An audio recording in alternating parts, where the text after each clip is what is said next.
सियाह साया।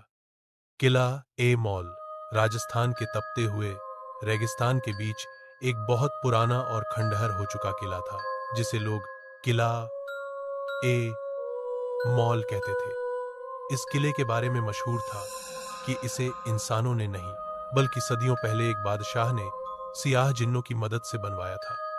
कहा जाता है कि उस बादशाह ने जिन्नों से एक समझौता किया था, लेकिन उसकी मौत के बाद वह किला उन्हीं जिन्नों का ठिकाना बन गया।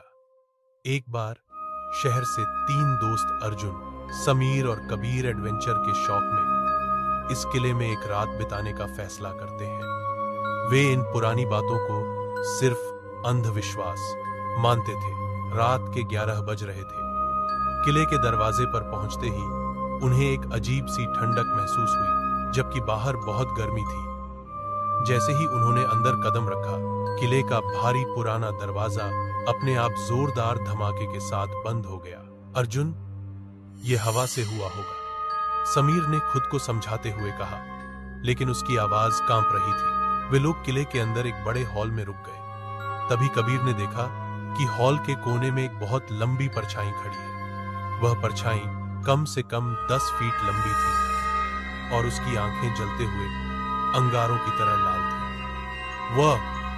वहां देखो, कबीर चिल्ला पड़ा। लेकिन जैसे ही उन्होंने टॉर्च की रोशनी वहां डाली, वहां कोई नहीं था। सिर्फ एक अजीब सी सरसराहट की आवाज आ रही थी, जैसे कोई बहुत पुरानी भाषा में कुछ पढ़ रहा हो।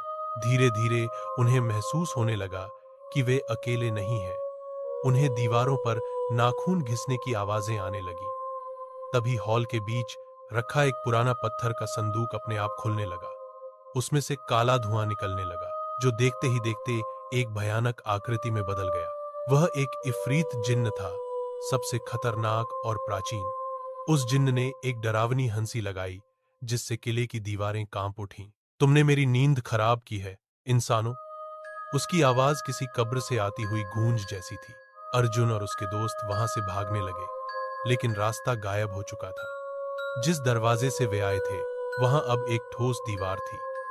उन्हें समझ आ गया कि वे एक जिन्न द्वारा बनाई गई माया भ्रम में फंस चुके हैं। एक एक करके वे अलग हो गए। सबसे पहले समीर गायब हुआ। उसे एक अंधेरी कोठरी में खींच लिया गया। वहां से उसकी दिल दहला देने वाली चीखें पूरे किले में गूंजती रहीं, और फिर अचानक सब शांत हो गया। जब अर्जुन और कबीर वहां पहुंचे, तो वहां सिर्फ समीर का चश्मा पड़ा था और दीवार पर लाल निशानों से लिखा था, अब तुम्हारी बारी है। अर्जुन और कबीर डर के मारे कांपने लगे। वह जिन्न उन्हें मारने के लिए नहीं, बल्कि उनके डर से खेल रहा था। तभी कबीर को महसूस हुआ कि कोई उसके पीछे खड़ा है। जैसे ही वह मुड़ा, जिन्न ने उसका गला पकड़कर उसे हवा में उठा लिया। बचाओ अर्जुन, कबीर ने आखिरी बार पुकारा। अर्जुन ने देखा कि कबीर का शरीर धीरे धीरे धुएं में बदलने लगा और वह उस जिन्न के अंदर समा गया। अब अर्जुन अकेला था। डर और निराशा में उसने भगवान को याद किया। उसने अपने बैग से एक पुराना ताबीज निकाला, जो उसकी दादी ने उसे दिया था। जैसे ही उसने वह ताबीज आगे किया, जिन्न के चेहरे पर पीड़ा के भाव आने लगे। वह गुस्से से दहाड़ने लगा और पूरा किला हिलने लगा। अर्जुन ने पूरी ताकत से उस दीवार पर धक्का दिया जहां से वे आए थे। इस बार दीवार कमजोर लगी। उसने बार बार जोर लगाया और अचानक दीवार टूट गई। अर्जुन बाहर की ओर गिर पड़ा और रेगिस्तान की रेत पर गिरते ही बेहोश हो गया। जब अगली सुबह उसे होश आया, सूरज निकल चुका था। किला पहले की तरह शांत और वीरान था, लेकिन समीर और कबीर का कहीं कोई निशान नहीं मिला। पुलिस ने बहुत खोज की, मगर वे कभी नहीं मिले। आज भी अर्जुन रात को सो नहीं पाता। उसे नींद में आज भी वही पुरानी भाषा की आवाजें और दीवारों पर नाखून घिसने की आवाजें सुनाई देती हैं। और कभी कभी जब वह आईने में देखता है, तो उसे अपने पीछे वही 10 फीट लंबी परछाई दिखाई देती है, जो शायद किले से उसके साथ ही आ गई थी। सीख: कुछ रहस्य ऐसे होते हैं जिन्हें रहस्य ही रहने देना चाहिए, और कुछ दरवाजे ऐसे होते हैं जिन्हें कभी नहीं खोलना चाहिए।